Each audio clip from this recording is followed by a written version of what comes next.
After every dreary rain, the sky sends us a message of hope. We call it a rainbow. After every moment of peril and pain, life sends us a message of hope, and we call it a smile. Eid Mubarak, everyone. This is Anshu Jain, and I would like to welcome you all on our Eid special segment, The Rainbow. The routine smile presented to you by Qatar Indians is an effort aimed at exploring your options to smile through the dimensions of challenges. Well, today on this special segment, we have in conversation with us a cloud of knowledge, a shower of experience, and a rainbow of hope, Dr. Seetharaman. I prefer introducing him always as a college of banking, a compilation of doctorates, a counselor on collaterals, a corporate game changer, a cautious observer of energy and environment, a connoisseur of art, and a complete CEO. Well, the accolades, awards, honors, doctorates, PhDs conferred on this Pravasi Bharatiya Samman awardee would leave us exhausted of time. A regular invitee on international media such as BBC, CNN, CNBC, Sky Media, and many more. Please help me welcome the Group CEO of Doha Bank, Dr. Seetharaman. Thank you so much, sir, and a warm welcome to this humble human effort, The Routine Smile. Thank you. Thank you for inviting me to your special program. Thank you, sir. So, every good yield needs a fertile land. What was that one factor you found most fertile in Qatar to do banking?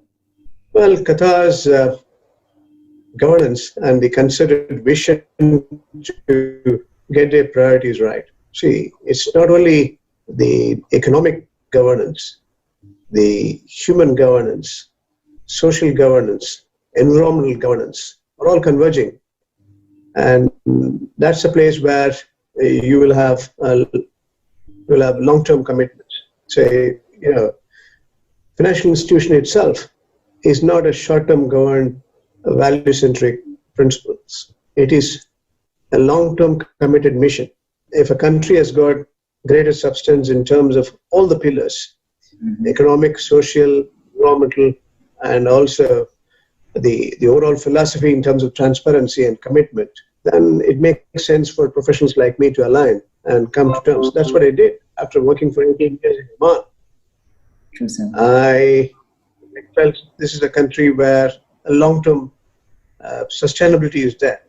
And I took a good call to come to Qatar, and it has been quite meaningful, purposeful, and rewarding as well.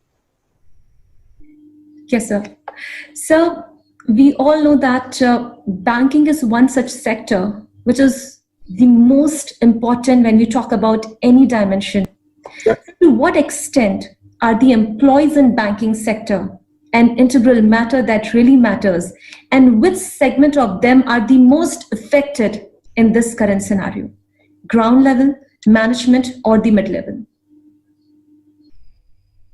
See, the banking means it is not only the financial capital, it's a human capital which drives the financial institution. It's intellectual integration. If you look at the banking itself, it's an intellectual property in substance. The concept is you are integrating clearly the knowledge society and align yourself with the changing dynamics in local or regional or global. It's not confined to economics. It is integral part of the overall governance. That's why I use the expression governance, because politics is governed. Again, when it comes to banking, convergence of economics and politics in substance. At the same time, professional center banking practice, whether it is a investment bank or typical commercial bank like us, where we have wholesale, retail, treasury, investments, again, international cross-border investments plus the banking, essentially the trade or the treasury, where we have plowing the shareholders' money into productive use, what the bank does typically, buying the money and selling the money, right? Yeah. Buying money is in the form of shareholders' capital, more than the shareholders' capital, over 10 times. It is customer deposits, bank borrowings. So then we collect the pool. From this pot, again, we sell the money in the form of investments or lending or placement with around the world. So this is a typical role, buying and selling in a different form and substance. Like a trading you do, we deal with buying and selling of money. It goes in the form of advances, whether it is loan or overdraft or bill discounting or bill purchase, funded or non-funded, or project specifics, or when it comes to investments, equity market or bond market, property market, we invest money. Yeah. So the overall plot is buying money and selling money, and you have the markup between these two is a profit, and it goes to all the stakeholders. It's first of all, it is shareholders, it's customers who have put in extraordinary faith in the public financial institutions. Banking is always global. Banking is always public. It is not private. It is not local. Even if you call it as a private bank or private shareholders who owns a bank, or even if it is a local bank, it is global. It is public. So again, regulators, you cannot do on your own. There is established universal axioms in terms of capital rules, in terms of the investment rules, in terms of your exposure, in terms of risk around the world, the market risk, operational risk, credit risk. So you have to understand all these dynamics are being regulated, and your policies and procedures or process are all set to universal standards and the local governance. You have every country has got local regulators, in this case, Qatar Central Bank. So again, society at large, social risk management is integral part of it, because more than the shareholders' money, as I said in the beginning, public deposit is there. 10 times of the shareholders' money, typically 8 to 10 times, will be the public deposits. So who is at stake? Public is at stake. So our interest is to protect the public. So you have a social risk management. You are part of the society. It is not like running my own enterprise as a proprietary level. It is transparency, governance, and coming to terms in terms of the overall universal axioms to see your reputation, your goodwill, your trust is the real confidence. So all the stakeholders play a role. It is not only shareholders, staff, and on top of it, the human capital.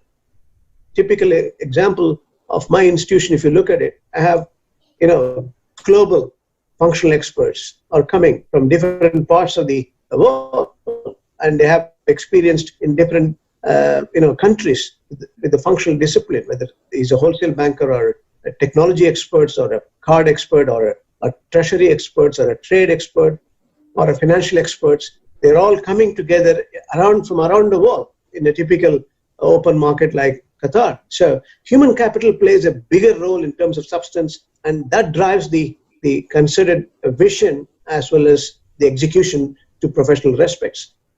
So indeed, it's a huge responsibility. It's a big responsibility that all the banks globally are playing at the moment. So, but we know that this phase is really a tough phase. The situation is really critical, and most of the organizations are facing the impact of this particular phase.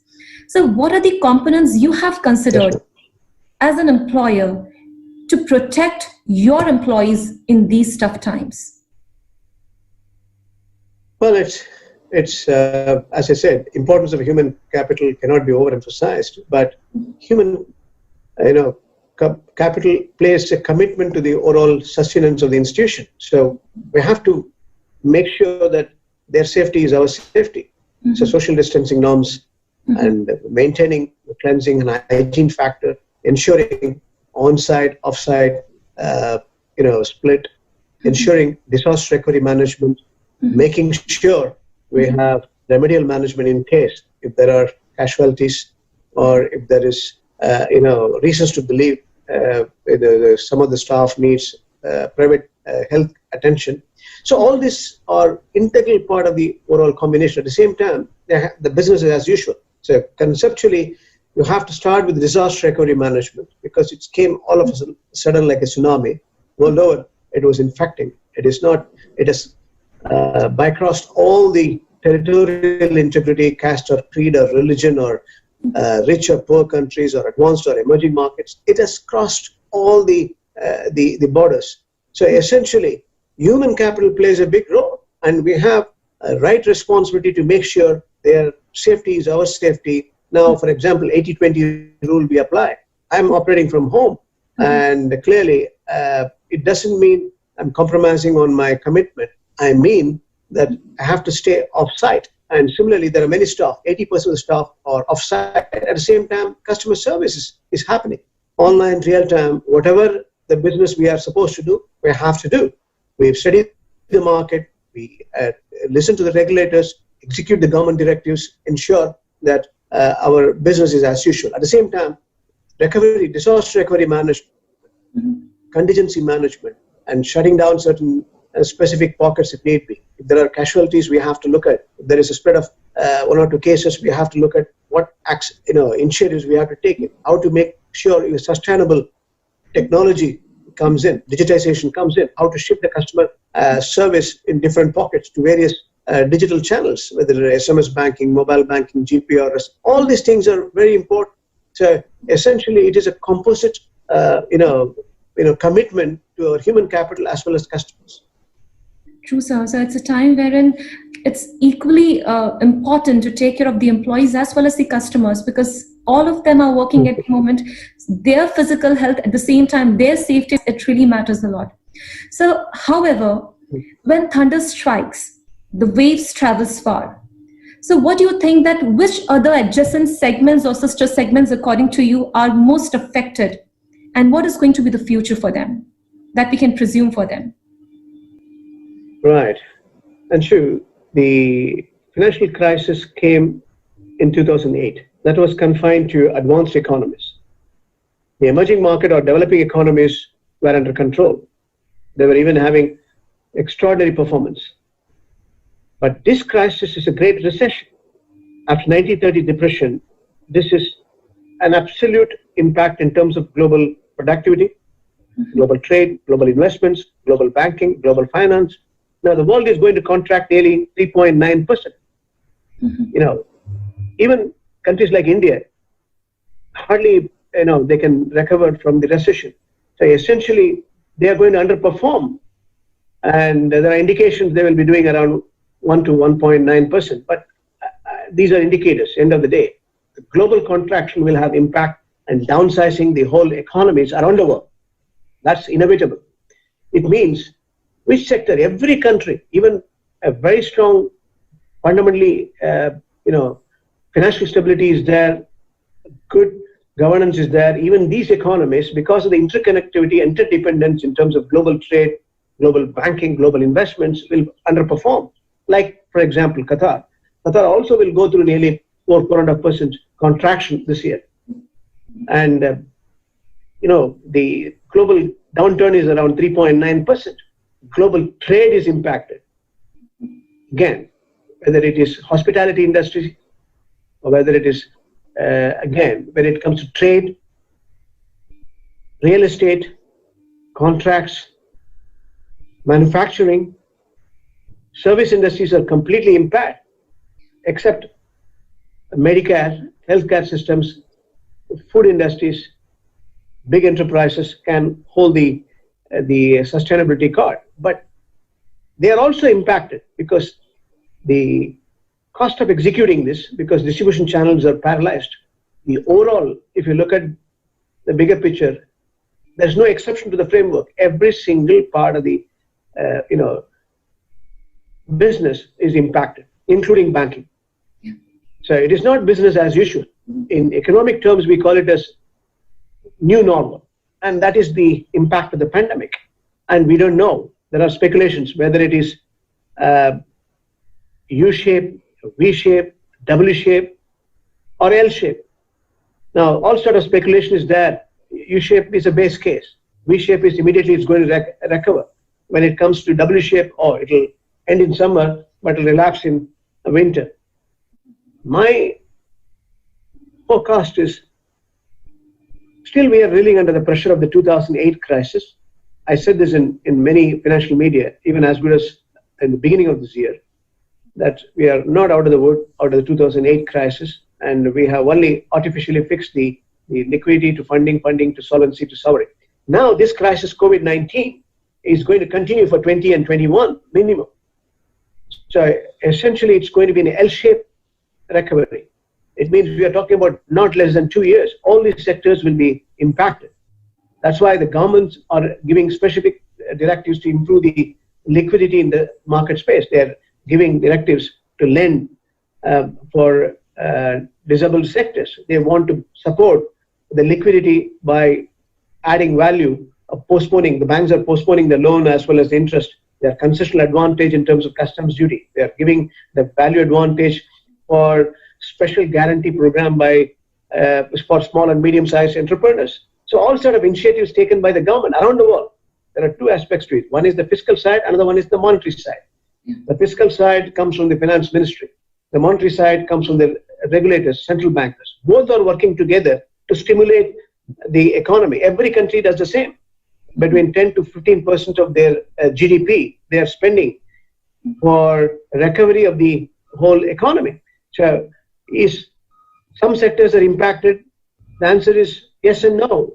Most of the sectors are impacted, and everyone is going to go through new normal phase, and everyone has to be governed by the government directive to see that we hold the financial stability in tandem to ensure we recover sustainability. We make sure that the business continues. Otherwise, you will have more bankruptcy, more termination of the business.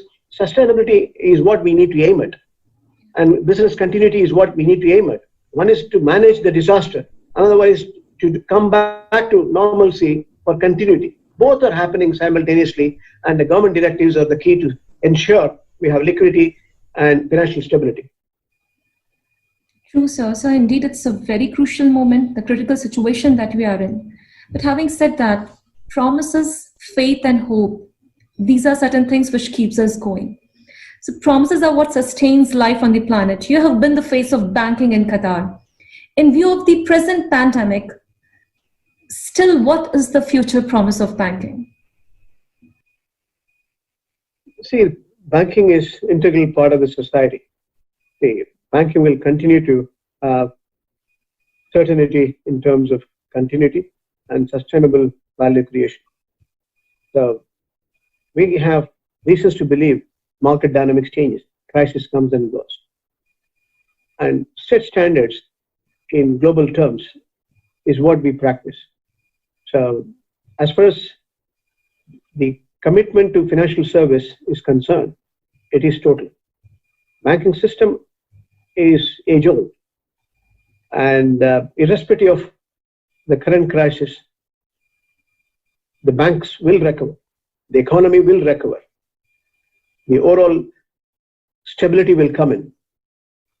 Economic fundamentals in global terms has to recover for all of us to respond to the changing dynamics. So the current dip in the overall, the market or the institutions or individuals' ability to service debts are all on account of the pandemic. But there are steps taken. That's where global directives are there. The countries are coming together to add value in terms of monetary policy, fiscal policy, what you call, as I explained to you earlier. Politicians, economists, bankers are all thinking together in each country, and also in global terms, not only WHO, the various regulatory alignment comes in, whether it is Federal Reserve, Bank of England, European Central Bank, Qatar, or regional central banks, or Indian Reserve Bank, or Bank of Tokyo, Bank of Japan, or even Australian banks. All are thinking together to see how to pull out of the common man, how to make sure the business continuity and sustainability comes in. At the same time, we cannot lose sight of the the bigger picture. How do we ensure this is not resulting in additional poverty? How do we eradicate extreme poverty again in the current years on account of this crisis? What will be the cyclical impact? How do we ensure the global warming and climate change? Now we are seeing carbon emission has reduced because of road transport or air transport has been scissored for a long time. But at the same time, digital governance comes in, financial inclusion comes in, technology plays a bigger role. So how do we make sure we pull the world to sustainable development as defined by the United Nations? How are we going to put the world back in track? That's the job of all of us. So that is where the commitment required from every individual, institution, society at large, and countries and continents and world at large will come together. So the bigger picture is the mission is on. We all have commitment to humanity and human prosperity and sustainable value generation. And that is what we are going to do it in the coming days. It's going to be challenging. At the same time, we have to go through this and we will integrate our mindset. We will come together to see that we will create a better world, better sustainable journey. Mm-hmm. So true, indeed, it's time for all the authorities, every single individual, every segment to come together and think about it. It is about us right now and not, it is about thinking beyond ourselves and coming together to serve the community. So you're one such person nobody has seen grin, grumpy or complaining ever. Smiling and extending a rainbow to all always. So what other personal qualities of yours have sustained you through all the odds? Well, there's a positive attitude. Life is full of opportunities. There's nothing to, complain about the value creation. We are born with a purpose and we have the positive attitude. Once you have conviction, we love everyone, we like everyone, everything is interesting, every day is productive, every day is a new day.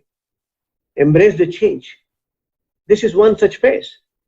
So our consistent commitment to humanity and making sure the love and affection, again, ensuring positivity in every single energy which we culminates is the drive. And as I always say, if you aim at short term, you cultivate flowers. If you aim at medium term, you cultivate trees. If you aim at long term, eternity, you build humanity. And that's what exactly the world is all about. Just simply love everything, accept things as it comes. Ensure you have positive energy when you interface people and institutions or individuals. Ensure you have a drive to achieve that. And transparency comes in. Practice truth as a principle-centered value. There is a purpose behind our living. And making sure the drive comes in, then the determination comes in. Because everything is measurable, manageable, achievable. You can. If you have constructive thinking, the positivity comes in.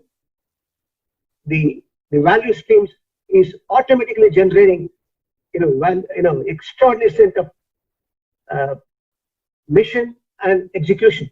And you love people. Once you start loving the humanity, everything comes in. Every day is interesting. Everything is possible. Every day is inspirational. Every day is motivational. And that's what we need. We need success or failure. This incident, success does not mean absence of failure. But our thought process should be always, believe in positivity. Thought becomes action, action becomes habit, habit becomes character, character becomes destiny. And that's what exactly keeps me going. I believe in righteousness. When there is righteousness in your heart, as APJ Abdul Kalam mentioned, there is beauty in your character. When there is beauty in your character, there is harmony in the home. When there is harmony in your home, there is order in the nation. When there is order in the nation, there is peace in the world. That's what keeps me going. And excellence is not a one-time act. It's a habit. You have to keep building the righteousness. Every day, whatever you do, you have to generate the positive values and energy, which is nothing but your consciousness. Every time you are conscious and you are spreading the meaning of consciousness in your dispositions, and everything becomes interesting, everything becomes exciting, everything becomes productive, everything becomes positive, and that's what transmit, translate, transcend within you, around you, across you. So that generates too much of unceasing opportunities. This crisis itself is an opportunity for us to transform. That's how I interpreted it. But this crisis, to be positively reflective on your purposeful mission, this will generate an enormous amount of value in reorganizing our committed mission to humanity. And that's what I am going to do. Instead of bogging down with all these challenges we have, map it. It's an energy, positive energy to see, leave alone the human loss we have had. That is extraordinary. That is very sad. That is tragic. But we have to learn lessons out of this experience and transform the future world for better order. Not only we have to create a better world, better citizenship in this world. That's the mission I have personally, professionally. Sir, I'm spellbound. And how true is that? It's time to serve the humanity. We need to have that compassion within us. We need to fill ourselves with positivity, because that is what will help us get through this. So indeed, it's what you have said will transform me as well, sir. That's for sure. So you are a core environment lover and at the same time an ardent humanitarian. What, according to you, is a positive stance or message that can sustain the rainbow in a common man's life? Well, see, what disturbs everyone is inequality, despair, and ignorance.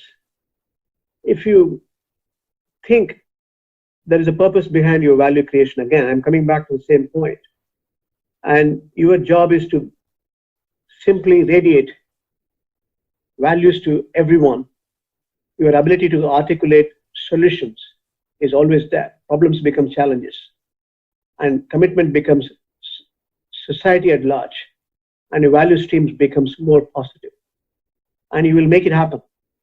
You are going to, ensure not only you measure the problems, you see the possibilities. You're going to not only look at the pain in the current context, the long-term gain you're going to have in terms of value streaming. So what radiates in your mind is a reflection of your quality which you seed in your action and habits. And that's what exactly we need to do. In the current context, yes, there are challenges, there are disruptions, there are dislocations, there are discomforts. But how do we, going forward, what we'll do? Yes, we will use this opportunity to reduce carbon emission. We'll create a green mission. We will bring in, under the fold of digitization, everyone into the banking system. We will make sure we will create, now we are aiming at food security. We will have continuing commitment to food security.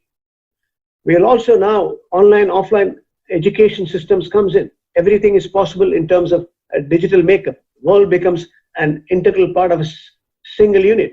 You can stay connected. You can have intellectual property buying at any time, like you and me are conversing. So you can have a global flow of knowledge base.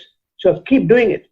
So the world is streaming with a fresh perspective. This is a bigger opportunity. Whether a rich country or a poor country or a big country or a small country, whether you're black or white, it transcended everything now. This is a bigger ask for us from the God to transform this world. And this is being a solution to transform. And that's what I interpret. This crisis is an opportunity for us to transform our lifestyle, personal lifestyle, professional ethics, commitment to hygiene, commitment to water safety, water continuous flow, protect the animals. We have to necessarily, under the water, above the water, we have to make sure endangered species are protected. We have to go for forestation. We have to ensure we live with nature and we align ourselves instead of compressing the mother nature and going against the nature. Embrace the nature and live with the nature so that we create a new world order. And that's the purpose of this crisis, I suppose. And that's what exactly is going to be a trigger for us to transform our personal lifestyle, professional lifestyle, and it becomes more ethical and moral in terms of governance. See, all this set of discipline which we are talking about, including social distancing, hygiene maintenance, is going here to stay. It's not going to stop. If it is human to human transmission, it tells you beyond definition, this is not a one-time solution. No healthcare systems can prevent it anymore some of the basic disciplines we have to get back as humankind. And that is what the opportunity we have. Why do we misinterpret that? This is only a crisis. I think it's an opportunity for us to transform and coming together as humanity for human prosperity. Definitely, sir. Indeed, it's very true that it's all about we, and together we will get through this. Thank you so very much, sir, for your valued time and experience. It was such an insightful conversation. I'm pretty sure it is going to light up the lives of many. Thank you so, so much, sir. Absolute, my delight, Anshu. Have a nice day. Thank you. Thank you, sir. Take care, sir.